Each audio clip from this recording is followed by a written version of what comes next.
What if everything you've believed about happiness is completely wrong?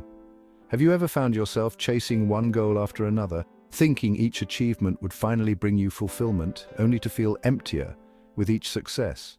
Maybe you've earned promotions, built a family, or attained status, yet a quiet voice inside still whispers late at night, "Why doesn't any of this truly satisfy me?" If you've ever felt that hollow ache in your chest, you're not alone.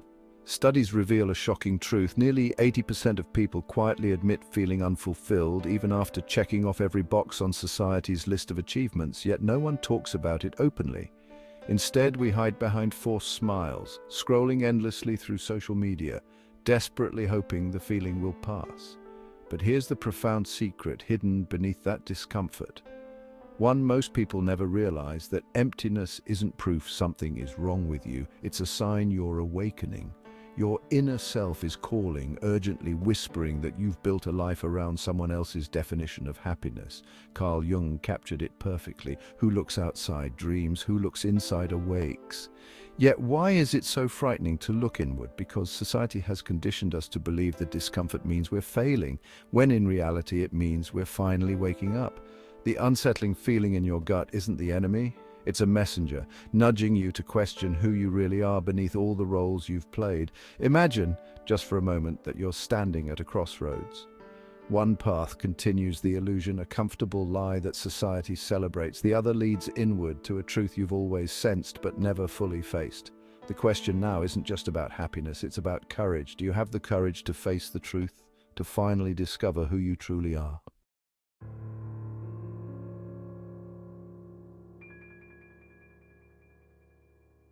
But here's the twist nobody warns you about. When you first dare to look inward, things might seem worse before they get better. You might expect clarity, but instead you encounter chaos. Suddenly, your relationships feel hollow, your career seems meaningless, and even simple comforts no longer bring relief. You're plunged into what mystics famously call the dark night of the soul. If you're in this darkness right now, breathe deeply, because this intense confusion isn't your downfall, it's your turning point. Yet here's why this moment is so misunderstood. Society labels such experiences as breakdowns or even mental illness, leaving millions to suffer silently, believing they're alone. Recent studies reveal that 85% of adults experience profound existential crises at least once, yet rarely discuss them openly. Let me paint you a vivid picture. Imagine lying awake at 3 a.m., staring at the ceiling, feeling an overwhelming emptiness in your chest. You've done everything right, yet you've never felt more isolated, misunderstood, or desperate. Your mind races with terrifying questions. Am I losing myself? Am I going crazy? It's moments like these when most people panic, retreating into distractions or numbing habits, desperate to escape. But here's the astonishing reality beneath the fear.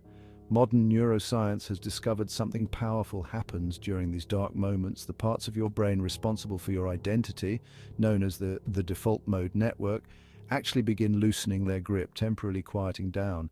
It literally feels like your sense of self is dissolving, because in a profound sense it is.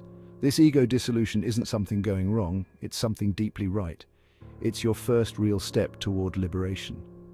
Think of it like the powerful story from Rumi. A chickpea boiling in a pot struggles violently to leap out, feeling tortured and confused. Yet the cook gently pushes it back, explaining softly, "I'm not hurting you, I'm transforming you into something beautiful." Just like that chickpea, your pain and confusion aren't punishment, they're necessary preparation for the person you're becoming. But there's still a critical question you must confront. Why does your mind fight so fiercely against this transformation? There's a hidden reason for this intense resistance, one we'll explore soon, that could forever change the way you see yourself and the world around you.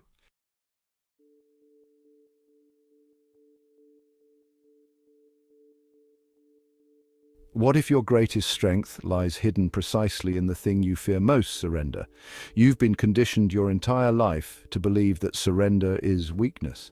Society teaches you to fight, resist, and cling tightly to your identity, your desires, your beliefs. Yet deep down, you've known for a long time that this fighting has left you exhausted, anxious, and deeply unhappy. So let me ask you something.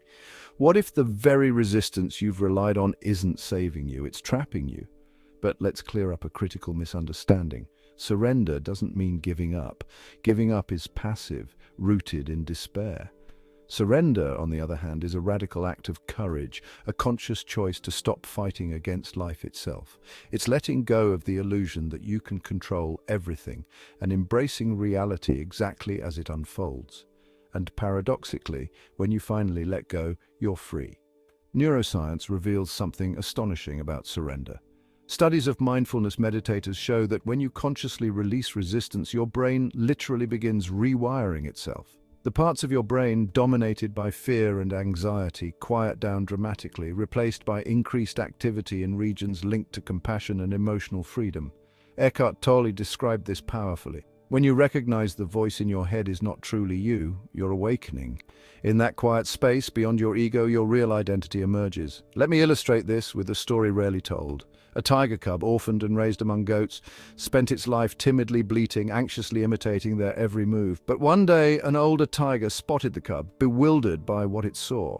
He took the cub to a stream, forcing him to confront his reflection. Terrified at first, the cub resisted, confused by the stranger staring back. Yet when the older tiger finally fed him meat for the first time, something primal awakened inside the cub. He realized he'd spent his entire life living a lie. Standing tall, he let out a powerful roar, finally surrendering to who he truly was. Your journey is the same. Letting go means stepping into the unknown, and yes, it's terrifying. But that terror isn't a sign of weakness, it's a doorway. Beyond it lies the freedom you've always desired but never knew how to reach. Your current struggle, your fear, your resistance isn't something holding you back. It's guiding you toward who you were always meant to become. Yet surrender raises a critical question.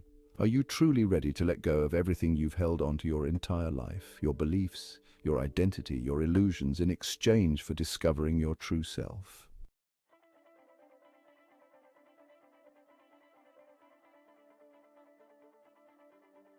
Imagine waking up tomorrow and seeing the world as though you're experiencing it for the first time. Colors look brighter, ordinary moments feel profound, and you feel deeply connected, not just to those around you, but to everything. You've spent your life behind a curtain, and suddenly that curtain falls away. You realize you've always lived in a world infinitely richer than you'd ever imagined. This isn't fantasy, it's precisely what awakening feels like. Alan Watts described it beautifully. Awakening isn't creating something new, it's recognizing what's always been there. Nothing outside has changed, it's you who has transformed. Your perception shifts dramatically, revealing reality's hidden depth and beauty. Yet here's what might shock you most. Awakening isn't just spiritual, it's scientifically measurable. Neuroscientific studies show that after only 8 weeks of mindfulness meditation, your brain structure physically changes. Areas linked to anxiety and stress diminish, replaced by growth in regions responsible for empathy, joy, and emotional resilience. This means awakening isn't some mystical fantasy, it's a profound, tangible shift in how your brain operates.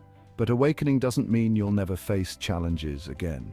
Instead, your relationship with life's obstacles changes completely. The psychologist Ram Dass summarized it elegantly. Be here now. Sounds simple, doesn't it? Yet true presence, the heart of awakening, is something most people rarely experience fully. After awakening, presence becomes natural, not just in meditation, but in washing dishes, waiting in line, or engaging in everyday conversations. Every moment becomes sacred. Awakening also transforms your relationships deeply. Suddenly, compassion isn't something you strive for, it emerges spontaneously, authentically. You begin recognizing yourself in others. Your empathy grows naturally, allowing deeper connections and greater intimacy in all your interactions. Awakening reveals a profound interconnectedness, one previously hidden by your ego-driven illusions. Yet here's a vital truth few spiritual teachings emphasize clearly enough. Awakening isn't reserved for monks, mystics, or lifelong meditators. It's available to you, right here, right now. In fact, your current struggles, confusion, and even pain aren't obstacles, they're your gateway. Every difficulty you've faced has been guiding you toward a deeper truth you've always sensed but never fully grasped. That happiness, peace, and meaning were never outside you. They've always existed within, quietly waiting for you to notice. Yet there's still a crucial question that remains. How do you sustain this awakening in daily life, and especially when faced with stress, challenges, and the chaos of everyday existence? The answer to this will fundamentally alter how you approach every moment from now on.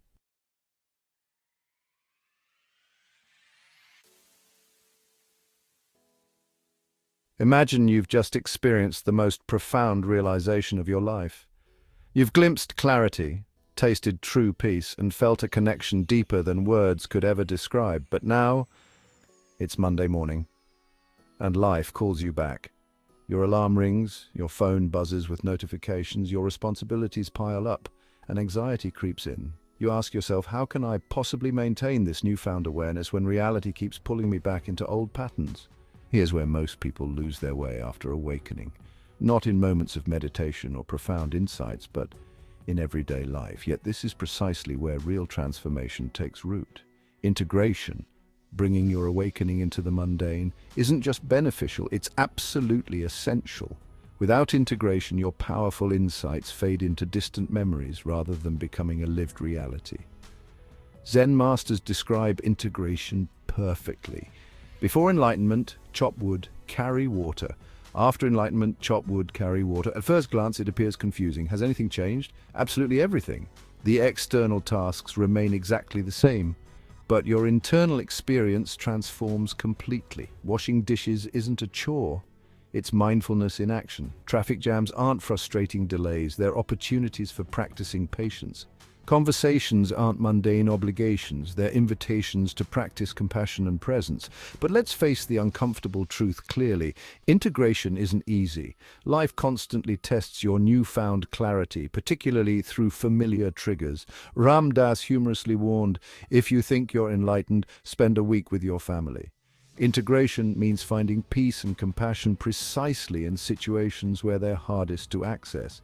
During conflicts, daily frustrations, and seemingly insignificant annoyances, imagine a relatable moment. Your child throws a tantrum in public, your co-worker disappoints you at the last minute, or your partner triggers an old emotional wound.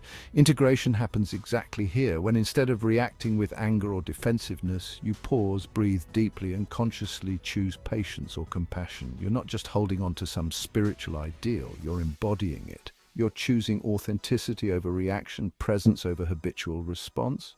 Research clearly supports this. People who integrate awakening into daily life report significantly reduced anxiety, greater resilience, deeper relationships, and increased overall happiness. Those who resist integration, clinging instead to old patterns, often relapse into suffering despite profound spiritual experiences. Integration, therefore, isn't optional. It's the heart of true awakening. Pema Chodron captures this beautifully.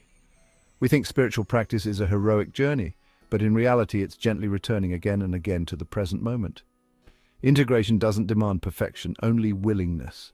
When you inevitably slip back into unconscious patterns, and you will, don't judge yourself harshly. Instead, gently guide yourself back to awareness.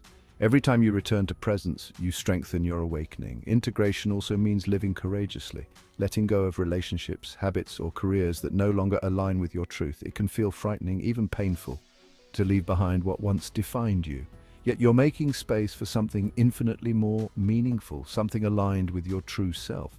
This is the real practice of awakening, not escaping life, but fully engaging with it, finding profound meaning precisely in its messiness. Yet integration isn't your final destination. There's one last, profoundly meaningful stage you must reach, a realization that transforms your awakening from personal insight into collective purpose. It's a shift that will forever redefine the way you see your journey and your role in the lives of everyone around you.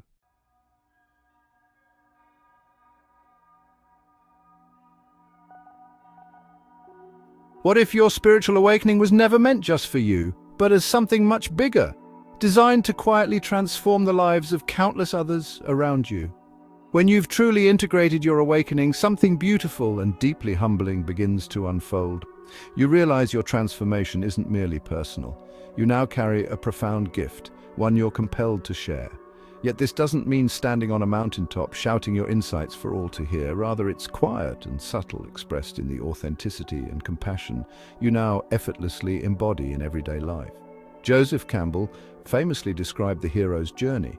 The hero ventures outward, faces trials, experiences deep transformation, and finally returns home with newfound wisdom. But here's the critical part most people overlook. The journey isn't complete until the hero shares what they've learned. Your awakening mirrors this journey precisely. After darkness, struggle, surrender, clarity, and integration, You now hold a profound responsibility, a joyful one, to live your truth openly and gently guide others toward their own awakening. But let's clarify exactly what sharing this gift looks like, because you might misunderstand it as preaching or persuading others. It's not that. Instead, it's simply embodying the truth you've discovered. It's the quiet patience you extend when someone disappoints you. It's the genuine compassion in your voice when someone opens up about their struggles. It's the authentic presence you bring into every ordinary interaction. You inspire not by what you say, but by how deeply you live. There's a Zen parable that perfectly captures this truth. After achieving enlightenment, a monk quietly returns to the marketplace, barefoot and smiling, blending effortlessly into ordinary life. He doesn't announce his wisdom, he lives it simply and humbly. His mere presence quietly uplifts everyone around him, radiating calm, compassion, and authenticity. Without trying, he transforms lives. Like this monk, your awakened presence becomes a subtle yet profound source of inspiration to those who cross your path. Yet, here's what many fail to anticipate about this final stage. Your awakening carries a profound responsibility, not heavy or burdensome, but joyful and expansive. By embodying your authentic self openly, you're quietly lighting the path for others, guiding them out of their own darkness. Your authenticity, kindness, and openness become contagious, quietly triggering awakenings in people you might never even meet directly. Rumi once wrote, "The wound is the place where the light enters you. Every difficulty you faced, every painful, confusing moment wasn't random suffering. Those struggles uniquely prepared you to support others facing similar darkness. Your past pain becomes your deepest wisdom, quietly empowering you to empathize, connect, and support those still trapped in confusion." This is precisely what Ram Dass meant when he gently reminded us, we're all just walking each other home. Your journey isn't solitary, it's intimately connected to everyone else's. You're now perfectly positioned to gently remind others of their inner truths, not through lectures or dogma, but through the simple authenticity of your presence. Imagine just for a moment the ripple effects your awakening might create. One simple act of genuine compassion, sharing your story, listening deeply, or being present when someone feels lost, can spark a transformation in someone else's life. That person then quietly inspires another and another, until quietly, subtly, and powerfully the world around you begins to shift. Right now, someone desperately needs to hear they're not alone, that their confusion isn't a mistake, and that deeper meaning awaits them. By sharing your story openly, your awakening might quietly become their gateway to freedom. If this resonates deeply with you, consider the profound impact your simple act of sharing or connecting might have. Together we can create a quiet revolution, not loud, not flashy, but undeniably powerful. One awakened heart inspiring another and another, until collectively we transform countless lives simply by living authentically, compassionately, and openly. This isn't just a video you've watched, it's an invitation, a catalyst for something much bigger. The truth you found doesn't belong only to you, it belongs to everyone.